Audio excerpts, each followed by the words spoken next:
Hello दोस्तों, कैसे हैं आप सब। स्वागत है आप सभी का कॉमिक वर्ल्ड चैनल पर। तो चलिए दोस्तों, शुरू करते हैं राज कॉमिक्स में डोगा सीरीज़ का अगला कॉमिक विशेषांक, तूने मारा डोगा को।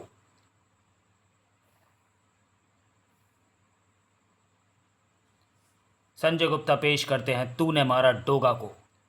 मोनिका, तुम मेरे साथ फ़ौरन चलो। सूरज, मैं तुम्हें कुछ दिखाना चाहती हूँ, पर इस वक्त मैं अपनी बाइक धोने में बिजी हूँ। मुझे 2 घंटे लगेंगे। मैं इतनी देर इंतज़ार नहीं कर सकती। उठो। अरे सुनो तो, अजीब ज़बरदस्ती है। बैठो, मोटरसाइकिल मैं चलाती हूँ। ले कहाँ जा रही हो? मुंबई की सड़कें दिखाने। वो तो मैं रोज़ देखता हूँ। हाँ, मगर मुंबई की सड़कों का ऐसा रूप तुमने कभी पहले नहीं देखा होगा। यहाँ किसी मंत्री या नेता का भाषण होगा। मोनिका ने मोटरसाइकिल आगे बढ़ाई। क्या 20 किलोमीटर लंबी इस पूरी सड़क को मंत्री के भाषण के लिए सजाया गया है? और ये देखो, इस बाज़ार को, जो फूलों की महक से सराबोर है। फूलों के इतने बड़े बड़े बुके किस लिए भाई? और दिखाती हूँ। ठहरो। फूलों से बिछे इन रास्तों से तुम्हारी बाइक नहीं गुजर सकती। मगर क्यों? इस क्यों का जवाब देने के लिए मैं तुम्हें अब एक दूसरी जगह पर ले जा रही हूँ। उन लोगों को देखो सूरज, ये क्या बना रहे हैं? केक। सारा शहर ये सारा शहर ये किसका जन्मदिन मनाने की तैयारी कर रहा है? वो देखो, उसका, डोगा का जन्मदिन। मगर डोगा का जन्मदिन, ये क्या मजाक है? डोगा तो खुद नहीं जानता कि उसका जन्मदिन कब होता है। मगर लोग जानते हैं।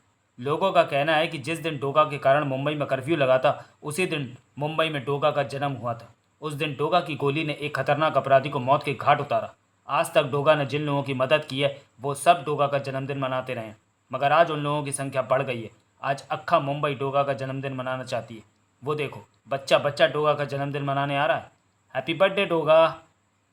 क्या इन लोगों को विश्वास है कि डोगा केक काटने आएगा?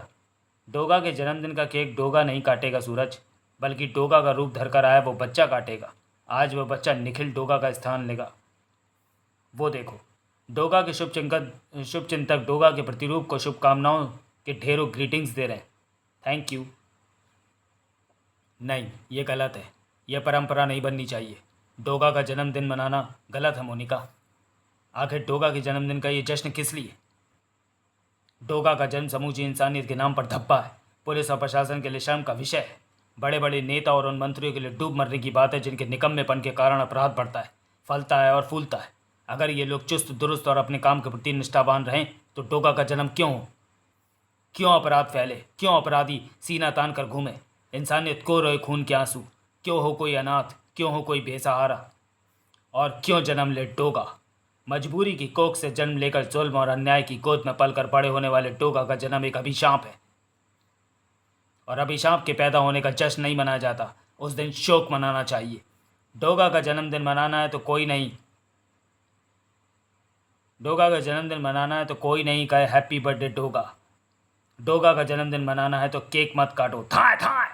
डोगा का जन्मदिन मनाना है तो 2 मिनट का मौन रखो और भगवान से इंसान को इंसानियत का रास्ता दिखाने की दुआ करो, ताकि वो पाप, जुल्म और अन्याय का रास्ता छोड़कर फर्ज और कर्तव्य के रास्ते पर चलना सीख ले। Don't say happy birthday Doga, say happy birthday sorry don't say happy birthday Doga, say happy birthday humanity.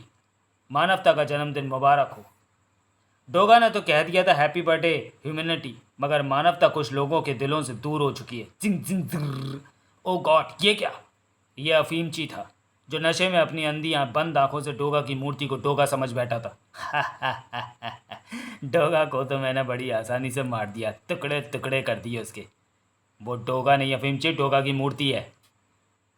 ओह, तो डोगा वो है। अभी उड़ा देता हूँ उसकी खोपड़ी। बचो बच्चे।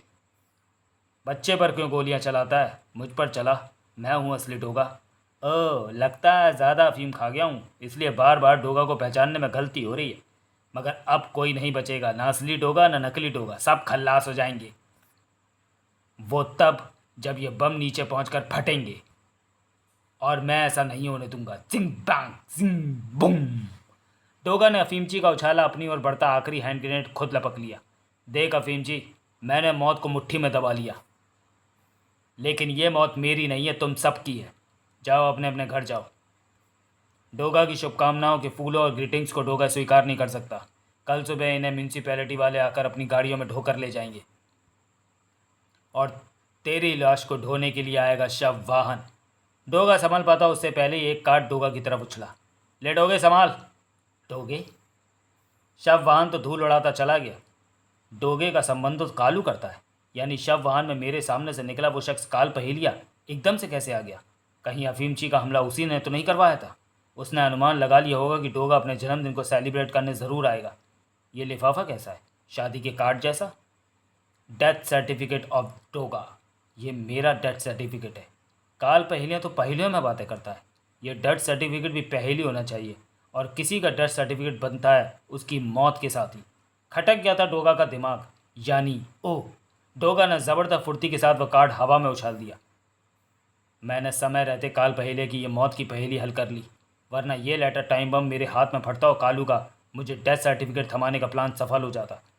असली डोगा न सही, नकली ही सही, कालू ने कहीं तो अपना गुस्सा उतारना ही था। अफीमची भी फेल हो गया और मेरा लेटर पहेली बम भी फेल हो गया। चीर डालूंगा तुझे, चीर डालूंगा डोगे, एक दिन ऐसे ही चीर डालूंगा तुझे। ये तो तेरा नकली भूसा भरा शरीर है, पर मेरी तमन्ना है कि तेरी असल खाल में भूसा भर के तुझे अपने ड्राइंग रूम में सजाऊंगा डोगे। अपने क्रोध पर काबू रखो कल्लू। गुरु काल नीतिया तुम यहाँ? हाँ, ये कलयुग है जहाँ शिष्य गुरु से मिलने नहीं, गुरु शिष्य से मिलने जाते हैं। मेरा दिल किया तो तुझसे मिलने आ गया। ऐसा कहकर मुझे शर्मिंदा मत करो गुरु काल नीतिया। दरअसल मुंबई के अंडरवर्ल्ड पर राज करने का नशा मुझ पर कुछ ऐसा चढ़ा है कि मैं सब कुछ भूल गया हूँ। मगर मेरे रास्ते में एक कुत्ता है, डोगा नाम है उसका। मेरी मौत देने वाली पहेलियों को उसने बच्चों का खेल बना डाला है। जब भी मैं उससे खाई हुई शिकस्त और अपने अपमान को याद करता हूँ तो मेरा खून खौल उठता है। पहेलियों से अपने दुश्मन को छका कर मौत देने की काल नीति मुझे तुमने ही सिखाई थी गुरु काल नीतिया। अब तो मुझे तुम्हारी काल नीति पर भी शक होने लगा है। मैंने आते ही कहा था कि अपने क्रोध पर काबू रखो कल्लू। वो इसलिए कहा था क्योंकि अपने अंदर पैदा होता ये क्रोध तुम्हें हमेशा याद दिलाएगा कि तुम्हें किसी के हाथों हुई अपनी शिकस्त का बदला लेना है। और ये मेरी काल नीति का पहला नियम है, जिसका पालन तू नहीं कर रहा, क्योंकि तू क्रोध को प्रकट कर रहा है और क्रोध जब प्रकट होता है तो वो बुद्धि की गुणवत्ता को कम कर देता है कल्लू। वरना तू एक बार मेरे पास ज़रूर आता और तब मैं तेरे उस दुश्मन की मौत का रास्ता तुझे ज़रूर बताता। मुझसे गलती हो गई, पर अब भी कुछ नहीं बिगड़ा। मुझे इस कमीने की मौत का रास्ता बताओ। हर नहले पर देहरा ज़रूर होता है कल्लू। चल पता करके बता कि पूरी मुंबई में कौन से जियाले हैं जो डोगा को मार डालने की ताकत रखते हैं। फिर देख मेरी काल नीति उनसे डोगा को कैसे मरवाती है। ज़रूर बताऊंगा गुरु काल नीतिया। देखना यह है कि तुम्हारी काल नीति भी डोगा को मार पाती है या नहीं। इधर सूरज, कल रात डोगा ने जो कुछ किया उसे सुनकर मेरे दिल में डोगा के प्रति श्रद्धा और बढ़ गई है। ये सच है कि मैंने भी कभी डोगा को पसंद नहीं किया, आज भी उससे नफरत करती हूँ, लेकिन डोगा के वजूद को स्वीकार करने के लिए विवश भी हूँ। इसलिए नहीं कि वो तुम हो सूरज, बल्कि इसलिए कि डोगा की ज़रूरत कई इंसानों की ज़िंदगी में अमन और सुकून भर सकती है। हमारी व्यवस्थाएं और हमारा कानून इतना लचर हो चुका है कि उसे भी डोगा के सहारे की ज़रूरत है। मोनिका ने सच कहा था, मगर किसी ने यह भी सच कहा था कि जब कहीं कोई कुत्ता रोता है तो वह अपशकुन होता है। मुझे हथियार सौंपने के साथ तू रोने क्यों लगा जिनी? चुप कर, लोग तेरे रोने को मनहूस मानते हैं, बाहर निकलकर मारेंगे तुझे। पर जिनी कोई संदेश दे रहा था। डोगा ने कुत्ते के रोने के संदेश को सुना और क्या क्या कहा तूने जिनी? तुझे यहाँ मेरे आसपास कोई ऐसा खतरा महसूस हो रहा है जो मेरे सिर पर मंडरा रहा है?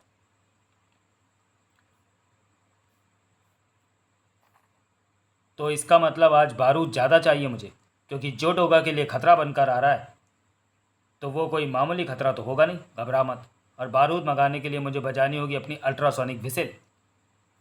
डोगा ने अपने जबड़ों को चौड़ा किया।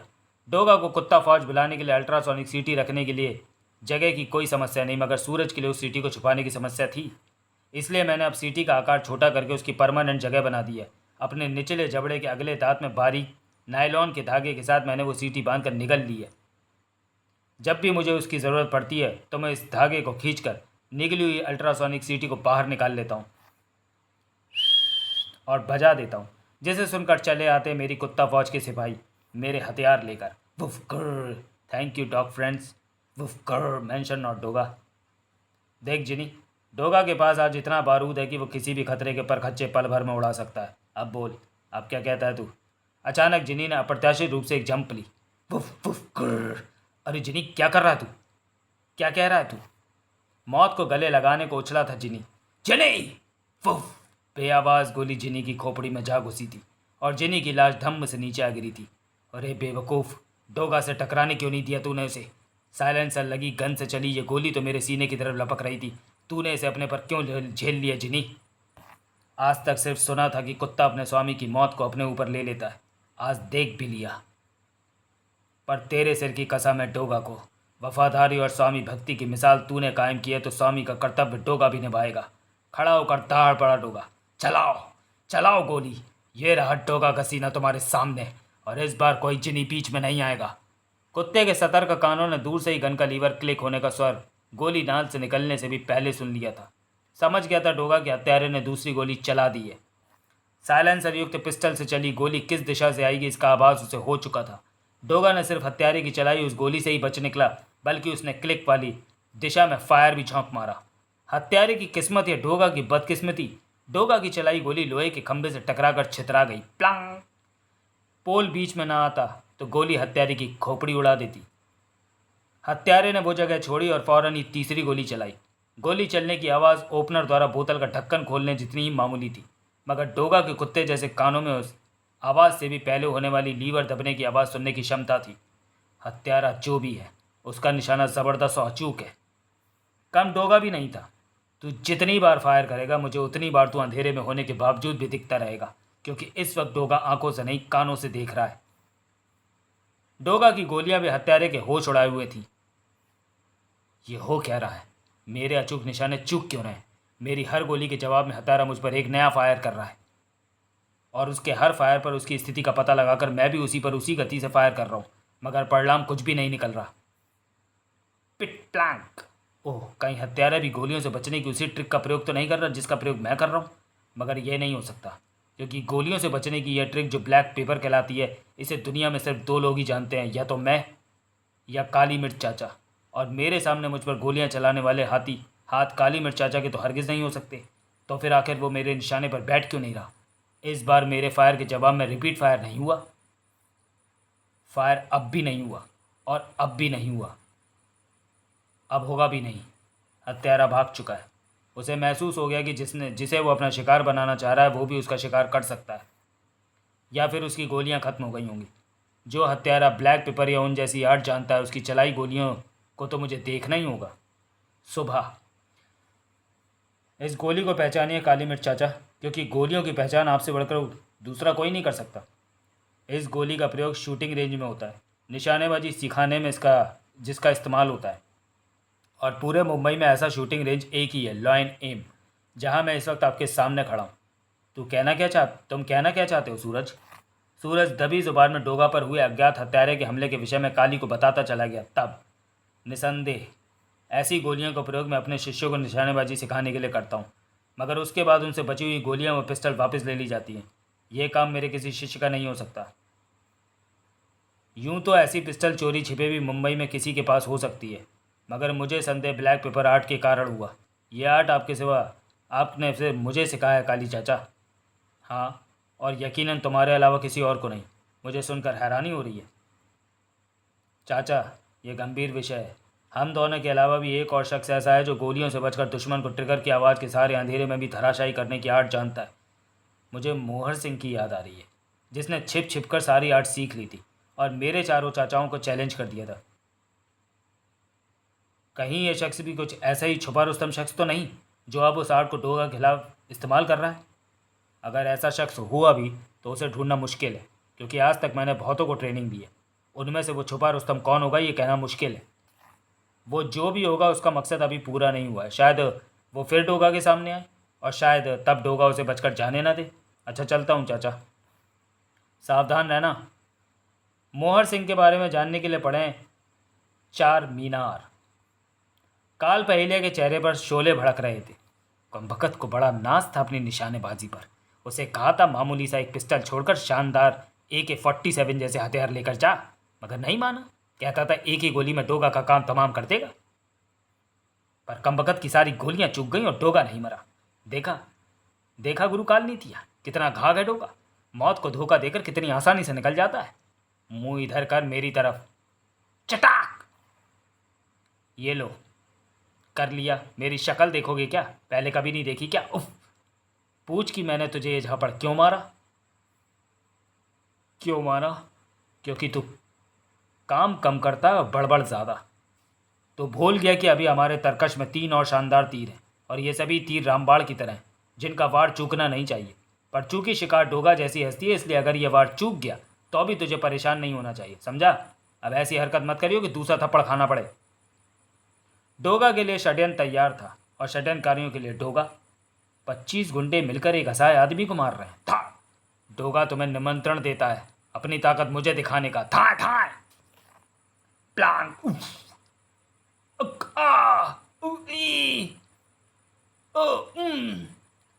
बोलो, 25 एक साथ आओगे या अलग अलग? इन 25 को मैं अपने लिए नहीं तेरे लिए लाया हूं डोगा। मुझे तू अपनी मौत कह सकता है। ये मुझे झूठ मूठ में पीट रहे थे। अपने पिटने का नाटक तो मैंने तुझे सामने लाने के लिए किया था। मेरे ये 25 आदमी तेरी तरफ से लड़ेंगे, ताकि जब मैं तेरी हड्डियां एक एक करके तोड़ना शुरू करूं तो तुझे यह मलाल ना रहे कि तू अकेला था और मैंने तुझे बचाव का कोई मौका नहीं दिया। मैं तुझसे अपनी दुश्मनी की वजह नहीं जानता और ना ही पूछूंगा, क्योंकि डोगा के दुश्मनों की मुंबई में कोई कमी नहीं। उन्हीं में से तू भी एक होगा। लेकिन रहा सवाल 25 आदमियों का, ये उसकी तरफ से लड़ेंगे जो सबसे पहले सड़क पर गिरेगा। डोगा ने मौत पर वार किया। मौत ने ना सिर्फ व्यवहार बचाया बल्कि डोगा पर प्रहार भी कर दिया। ओह, काफ़ी फुर्तीला कराटेबाज का माहिर लग रहा है। मगर कराटेबाजी के सर्वश्रेष्ठ मास्टर हल्दी चाचा का शिष्य हूँ मैं भी। हल्दी चाचा ने अपने लर्न जिम ओकल्ट में कराटेबाजी के ऐसे ऐसे पैतरे मुझे सिखाए जिन्हें या तो हल्दी चाचा जानते हैं या फिर मैं। निसंदेह मौत का शरीर इस वार से झंझना गया था, मगर लड़ाई का वक्त कमज़ोरी जाहिर करने का वक्त नहीं होता था, क्योंकि वही पल भारी पड़ सकते हैं, और ये बात खुद को डोगा को मौत कहने वाला वो शख्स जानता था। मैं तो इसे फुर्तीला समझा था, पर ये उससे भी कहीं ज़्यादा है। लेकिन मैं ये बात जानता हूँ कि ये मेरे हल्दी चाचा से ज़्यादा फुर्तीला फाइटर नहीं है, और अपने चाचा के बाद फुर्तीले फाइटर के रूप में मेरा ही नंबर आता है। मगर आज क्या उसका यह महाविश्वास टूटने वाला था, क्योंकि मौत ने बाज की सी फुर्ती के साथ डोगा को गर्दन और पेट से दबोच लिया था। उफ, लड़ाई में अक्सर होता है कि जब शत्रु अपने प्रतिद्वंदी का कोई अंग दबोच लेता है तो प्रतिद्वंदी का सारा ध्यान उस अंग को छुड़ाने में लग जाता है, जिससे वह असावधान हो जाता है। मगर ये तो ज़रा भी विचलित नहीं हो रहा, उल्टे इसने भी मेरे अंग दबोच लिए। मौत ने दूसरे ही क्षण डोगा को हवा में उछाल फेंका। मेरे आगे भी बच्चा है तू डोगा। था मैं ज़मीन की तरफ गिर रहा हूँ। डोगा ने हवा में ही कलाबाजियाँ खाकर खुद को ज़मीन पर गिरने से रोका, मगर मौत तो उसे ज़मीन पर चित करने को आमादा था। जिस वक्त मैं हवा में कलाबाजी खाकर ज़मीन पर पांव टिकाने की कोशिश कर रहा था, ये उसी वक्त उछल चुका होगा। मेरे पांव ज़मीन पर लगते ही इसकी ठोकरें भी मेरे सीने व चेहरे से आ लगीं। मेरे सामने लड़ाई की ऐसी तकनीक का प्रयोग तो सिर्फ हल्दी चाचा ही कर सकते हैं। क्या ये उनसे भी बड़ा फाइटर है? नहीं, ये नहीं हो सकता। उफ, इसने एक और दांव चल दिया। डोगा के पसीने छुड़ाई दे रहा था वो, और मैं अपने ही बिछाए जाल में फंस गया। थम। मैं नहीं कहा था कि जो पहले ज़मीन पर गिरेगा ये 25 उसकी तरफ से लड़ेंगे, और अब ये 25 मेरी तरफ से लड़ने आ गए। एक तरह से ये मेरी हार है। ये हल्दी चाचा की भी तो हार है। इनकी मदद पहले ही ले लेता डोगा, पर ये 25 मिलकर भी तुझे बचा नहीं पाएंगे। थड़ थड़ थड़। देख, वो रहे 25, और अब ऐसे ही तू भी पड़ा होगा। सक सक सक। हवा में उड़ता हुआ मौत का शरीर कब डोगा के पीछे पहुंचा, ये डोगा भी ना देख सका। और डोगा, कल सुबह तेरी मौत के समाचारों की हेडलाइनों से सभी समाचार पत्र भरे होंगे। ये एक सशक्त शिकंजा है जो फांसी से भी कम समय में किसी के प्राण ले सकता है, लेकिन मैं इसके हाथों नहीं मरूंगा, क्योंकि इसके हाथों मर गया तो ये मेरे हल्दी चाचा की सिखाई विद्या का अपमान होगा। इससे बचने के लिए मेरे पास केवल कुछ क्षण है, क्योंकि मेरा गला जकड़ा हुआ है, दम घुट रहा है। ये खुला मेन होल मुझे बचा सकता है। अगर मैं इसकी तरफ सरक जाऊं तो मेरा शरीर तेज झटके के साथ इसमें गिरेगा। मेरा भारी शरीर मेन होल में गिरते ही मेरा गला घोटते मौत के हाथों को भी तेज झटका लगेगा। वो इतनी आसानी से अपनी पकड़ नान चाकू से ढीली नहीं करेगा, लेकिन निश्चित है कि मैं मौत के हाथों से आज़ाद हो जाऊंगा, और ख़ुद को मौत कहने वाला यह आदमी भी अपना मुंह तोड़वा लेगा। ओह! ठीक उसी पल पूरा वातावरण पुलिस के सायरनों से गूंज उठा। अब यह लड़ाई जारी नहीं रह सकती, क्योंकि शायद किसी ने पुलिस को फ़ोन कर दिया और पुलिस आ गई है। मौत भी भाग चुका होगा। तो चलिए दोस्तों, वीडियो को यहीं समाप्त करते हैं और मिलते हैं डोगा सीरीज़ की कॉमिक तूने मारा डोगा को के अगले और अंतिम भाग में। तब तक के लिए धन्यवाद।